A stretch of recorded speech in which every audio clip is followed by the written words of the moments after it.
Le ministère de l'Intérieur, en étroite collaboration avec le HCR et l'ONARS, a procédé ce matin à l'Institut français Arthur Rimbaud à la cérémonie commémorative de la Journée mondiale du réfugié qui avait tout son sens pour les réfugiés. C'est la 23e édition qui s'est tenue ce matin à l'IFAR sous le thème « L'espoir loin de chez soi » et avait pour objectif de mettre un projecteur sur les réfugiés à Djibouti et le système éducatif inclusif qui a permis à ces personnes loin de chez eux de poursuivre leurs études supérieures en bénéficiant du même droit que les citoyens djiboutiens. Comme à l'accoutumée, la cérémonie était ouverte par la lecture d'un verset du Saint-Coran qui a ensuite laissé place au discours officiel ainsi que les interprétations des danses folkloriques.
La République de Djibouti, forte de sa politique d'ouverture et sa solidarité agissante, jouit d'une solide réputation d'humanisme et de générosité. Depuis sa fondation en 1968, l'ONARS offre une prise en charge personnalisée aux populations déplacées et sinistrées qui sont toujours l'objet d'une bienveillance particulière. Le bilan de ces réalisations fortes au service des plus fragiles d'entre nous parle pour notre institution.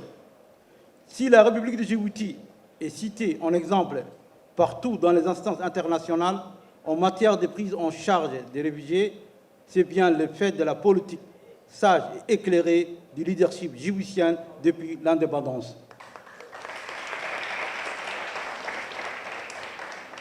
Un leadership cristallisé dans l'engagement du président de la République, son Excellence Haji Ismail Omar Guelleh, qui a sacralisé le statut des réfugiés à travers une loi organique. Comme vous le savez, la région de l'Est et l'Afrique orientale de l'IGAD abrite depuis longtemps diverses cultures, langues et histoires. C'est une région aussi qui a connu et qui continue à être confrontée à des conflits, des troubles politiques et aussi des défis environnementaux. Actuellement, la région de l'IGAD aussi accueille plus de 20 millions de personnes déplacées, dont plus de 5 millions de réfugiés et plus de 14 millions de personnes déplacées à l'intérieur de leur propre pays. Malgré des difficultés auxquelles ils sont confrontés, ces réfugiés aussi de toute la région font preuve d'une force et aussi d'une résilience remarquable. La célébration de cette journée revêt une signification toute particulière en cette période où plus de 110 millions de personnes sont forcées de fuir leur pays d'origine. Les conflits armés, les persécutions et les crises humanitaires ont poussé des familles entières à quitter leur foyer, abandonnant ainsi tout ce qu'elles connaissent et tout ce à quoi elles croient. À Djibouti, il y a de l'espoir pour les réfugiés loin de chez eux. Car le petit Ahmed qui est réfugié à Ali-Adé peut fréquenter la même école que la petite Neima de la communauté haute.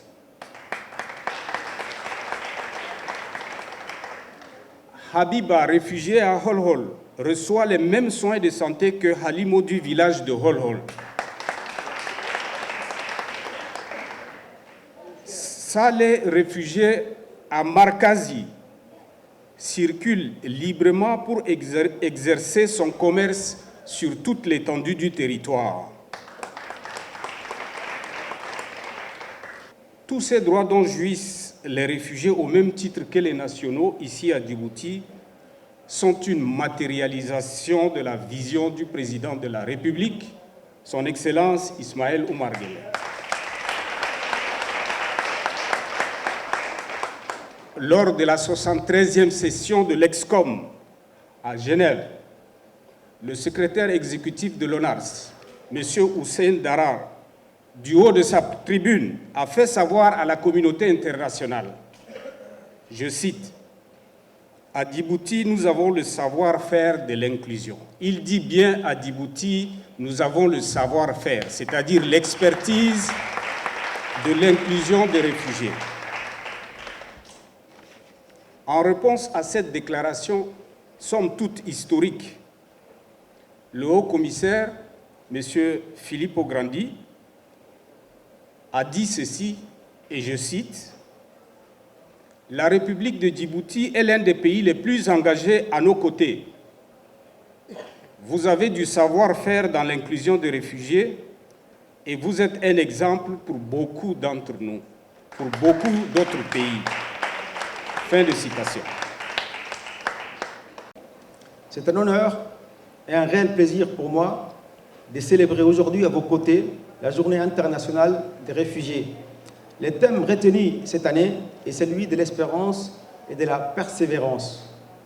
Comme le laisse penser son slogan, de l'espoir loin de chez soi. Un slogan pertinent et bien à propos, car en vérité, ce qui anime de nombreux migrants et réfugiés n'est rien d'autre que les binômes confiance et espérance. Ces derniers portent dans leur cœur les désirs d'un avenir meilleur, non seulement pour eux-mêmes, mais aussi pour leur famille et pour leurs personnes qui leur sont chères. En effet, comme je ne cesse de le répéter à chaque fois que j'en ai l'occasion, les réfugiés et les migrants font tous partie d'une seule famille, d'une seule et même grande famille.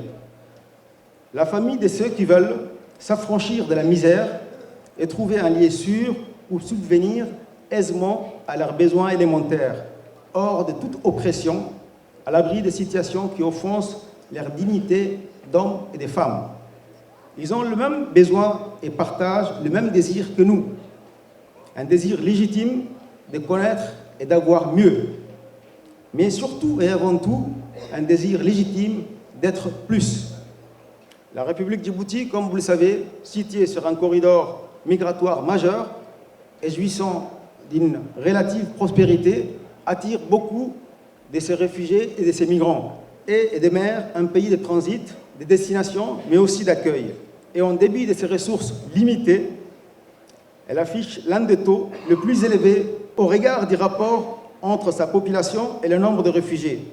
Le président de la République, son Excellence M. Ismaël Omar Guelleh, avait pris, comme l'ont dit mes prédécesseurs, des engagements fermes et tangibles devant la communauté internationale à New York en faveur des réfugiés.